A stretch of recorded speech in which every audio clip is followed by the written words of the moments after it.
बिल्कुल सर, तो global market से तो पूरा समर्थन मिल ही रहा है और इस पूरे हफ्ते हमें मिलते हुए दिखा है, पर बाजार में भी थोड़ी रिकवरी आई है। बैंक निफ्टी थोड़ा उतार चढ़ाव दिखा रहा है सर। जो मॉर्निंग की लीडरशिप थी अभी वो आती हुई नहीं दिख रही है, बट किस तरह का एक्शन एक्सपेक्ट करें सर? दी वीकेंड सेशन है, इसी वजह से ऊपरी स्तरों से प्रॉफिट बुकिंग आती दिखी। हम सुबह से यही बात कर रहे थे कि बाकी और कोई ऐसा कारण नहीं है जिसकी वजह से आपको डरना है, घबराना है, सावधान होना है। सिर्फ वीकेंड सेशन है और जनरली आप उम्मीद करते हैं कि 2 दिनों के बाद जब सोमवार को लौटेंगे तो कहीं कोई लॉकडाउन से रिलेटेड, कोई प्रतिबंध और लगने से रिलेटेड या कोरोना के आंकड़ों के बढ़ने का डर जो है कहीं कहीं बैक ऑफ द माइंड तो है ही है ना। ऐसा थोड़ी कि हम बाजार की तेजी है तो मतलब कोरोना का कहर भूल रहे हैं, वो दिमाग में कहीं कहीं रहता है, वो आपको थोड़ा सा अनाप शनाप तेजी करने से रोकता है। और स्पेशली जब आप ट्रेडिंग रेंज के एकदम हाई रेंज पे हो 14,900 के आसपास, जो कि प्रॉफिट बुकिंग जोन है ही। आज सुबह हम यही बात कर रहे थे, देखिए 14,875 14,900 एकदम परफेक्ट सेल जोन है प्रॉफिट बुकिंग के लिए, और 14,864 का हाई बनाया है। निफ्टी एकदम वहीं पर रुका है। और बैंक निफ्टी भी आप देखिए 33,175 33,300 की जो रेंज थी 33,260 के आसपास टॉप बनाकर थोड़ा नीचे आया। तो एकदम परफेक्ट मार्केट है, कहीं कोई चिंता नहीं, हल्की फुल्की प्रॉफिट बुकिंग आनी भी चाहिए। 14,400 से 14,900 5 दिनों में हर दिन 100 पॉइंट की रफ्तार से निफ्टी अगर बढ़ रहा है तो कहीं तो प्रॉफिट बुकिंग आनी चाहिए। तो यह हल्की फुल्की प्रॉफिट बुकिंग बाजार की सेहत के लिए अच्छा। अच्छी बात भी है 14,775 14,825 जो हमारा सपोर्ट जोन है, अभी तक निफ्टी उसी सपोर्ट जोन में ट्रेड करता हुआ दिखा है। तो कहीं कोई चिंता की खास बात है नहीं। डेटा में थोड़ी देर में आपके सामने रखूंगा भी। बैंक निफ्टी का भी अगर आप देखें तो 33,000 के आसपास रुकावट का लेवल है, इसको पार करके अगर आज बंद होते हैं तो बैंक निफ्टी अगले हफ्ते के लिए लीडरशिप ले लेगा। और अदरवाइज सपोर्ट के लिहाज से देखेंगे तो 32,700 32,800 की रेंज में पहला सपोर्ट है, वो टूटेगा नहीं। गलती से टूट गया तो 32,450 32,650 अगला सपोर्ट लेवल। तो बहुत मल्टीपल सपोर्ट है बाजार को। तो पहली चीज तो ये कि वीकेंड सेशन होने के बावजूद मैं बहुत कमजोरी की आशंका लगाकर नहीं बैठा हूं। हल्का फुल्का करेक्शन प्रॉफिट बुकिंग आ सकती है जिससे आप इनकार नहीं कर सकते हैं। तो रेंज बाउंड मार्केट अगले 1.5 घंटे रहने की उम्मीद है। इस रेंज बाउंड मार्केट में आपको फोकस कैश स्टॉक्स पर करना है। यहां पर तेजी बरकरार रहेगी दीप, और वहीं पर आप अब भी और आगे मौके देखिए। आइए अब एडिटर स्टेक में अनिल जी से समझते हैं कि बाजार के लिए सोमवार के अहम संकेत क्या होंगे और निफ्टी बैंक निफ्टी के अहम लेवल्स किन पर नजर रहे।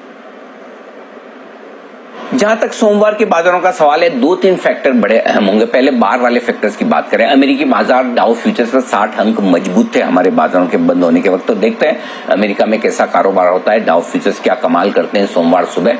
वो तो एक फैक्टर ओपनिंग के लिहाज से हो गई।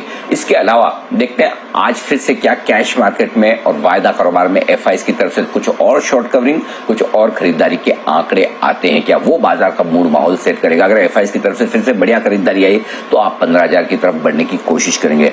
तीसरा और बड़ा आंकड़ा होगा वायदा कारोबार की पोजीशन का, जो अब बैलेंस होती दिख रही है। जितनी पहले शॉर्ट थी अब वो नहीं बची, लेकिन एफआईज की तरफ से अब भी लॉन्ग पोजीशन 50-51% के आसपास है इंडेक्स पर, यानी कि अब भी वहां से उनके लिए खरीदारी की गुंजाइश थी।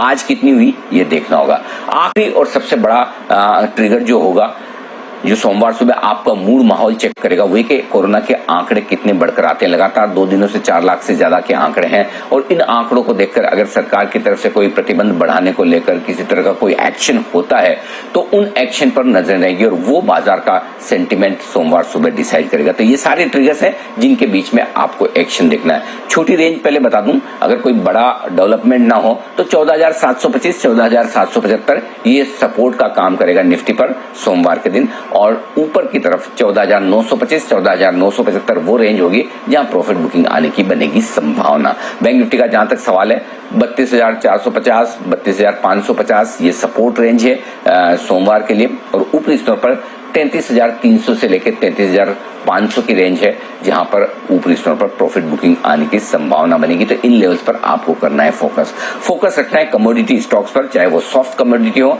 चाहे मेटल्स। दमदार खरीदारी लगातार वहां पर होती हुई दिख रही है, और रोटेशन हर एक स्टॉक्स में सेक्टर में बनता हुआ दिख रहा है। तो कैश मार्केट के स्टॉक्स में एक्शन अगले हफ्ते भी पूरा भरपूर रहेगा, नतीजों के लिहाज से भी एक्शन बढ़ेगा। तो इन 2 जगह आपको कमाई के मिलेंगे भरपूर मौके अगले हफ्ते भी। हफ्ते के आखिरी दिन भारतीय बाजारों में दिखी दमदार तेजी, बेहद मजबूत शुरुआत होती दिखी। फिर से निफ्टी सेंचुरी मारकर ऊपर खुलता हुआ नजर आया, और उसके बाद रेंज बाउंड ट्रेड। दिन के दौरान एक झोंका आया प्रॉफिट बुकिंग का, लाजमी था। जैसे ही आप 14,900 के बेहद करीब पहुंचते हैं, वो प्रॉफिट बुकिंग रेंज है ही, वहां से नीचे आए भी, लेकिन मिड सेशन से फिर से रिकवरी शुरू होती दिखी और 14,800 के ऊपर बंद होने में निफ्टी कामयाब रहा। तो एक अच्छी क्लोजिंग आज फिर से देखने को मिली, लगभग 100 पॉइंट ऊपर। बैंक निफ्टी में थोड़ी सुस्ती ज्यादा थी, 33,000 के ऊपर टिक पाना थोड़ा सा मुश्किल हो रहा था। सुबह तो मजबूती के साथ खुले, पार भी किया, टिके भी, लेकिन बाद में नीचे आ गए, फिर 33,000 पार करने में आई मुश्किल। तो 32,900 के आसपास बैंक निफ्टी हुआ बंद। आज की तेजी की बड़ी वजह ग्लोबल मार्केट्स की मजबूती, अमेरिका से अच्छे संकेत, बाकी दुनिया भर के बाजार भी मजबूत। दूसरा, एफआईज के बड़े दिनों बाद कैश मार्केट में खरीदारी का आंकड़ा और वायदा कारोबार में उन्होंने कल एक्सपायरी के दिन, हफ्ते की एक्सपायरी के दिन बेचा नहीं। इन दोनों ने मिलकर भरा बाजारों में जोश, और कोरोना के नए रिकॉर्ड मामले आने के बावजूद 2 दिनों से लगातार 4 लाख से ज्यादा, फिर भी बाजार रुके नहीं, थके नहीं। और आमतौर पर वीकेंड सेशन में थोड़ा डर रहता है कि पता नहीं 2 दिनों में क्या सुनने देखने को मिले और सोमवार को जब आए तो अचानक से खराब न हो जाए, लेकिन उसके बावजूद बाजार बेहद मजबूती के साथ बंद होने में कामयाब रहे। और ये पूरा हफ्ता सिर्फ एक नेगेटिव क्लोजिंग, मई का ये हफ्ता जो है 2013 के बाद अब तक का सबसे बेहतरीन हफ्ता है। सिर्फ एक दिन बाजार नेगेटिव बंद हुए, बाकी 4 दिन अच्छी मजबूती के साथ बंद हुए हैं बाजार। तो ओवरऑल आप कह सकते हैं एफआईज की लौटती हुई खरीदारी या बिकवाली बंद होना, और दूसरा ग्लोबल मार्केट्स की मजबूती, और तीसरा मोमेंटम तो स्ट्रॉन्ग है ही, इसने बाजार में जोश भरा। और आज फिर से मेटल स्टार परफॉर्मर थे मिड कैप शेयरों में। छोटे छोटे सेक्टर, शुगर, कॉफी, चाय, पेपर, फर्टिलाइजर, मेटल्स, तेजी लगातार बरकरार है। यहाँ खरीदारी हो ही रही है। पूरा हफ्ता वैसे ही निकला, पूरा महीना वैसा निकला अप्रैल का, और मई के महीने में भी लगातार तेजी का रुझान वहां पर बना हुआ है। और वहीं पर अब भी ट्रेडर्स अच्छे मौके ढूंढ रहे हैं अगले हफ्ते के लिए भी।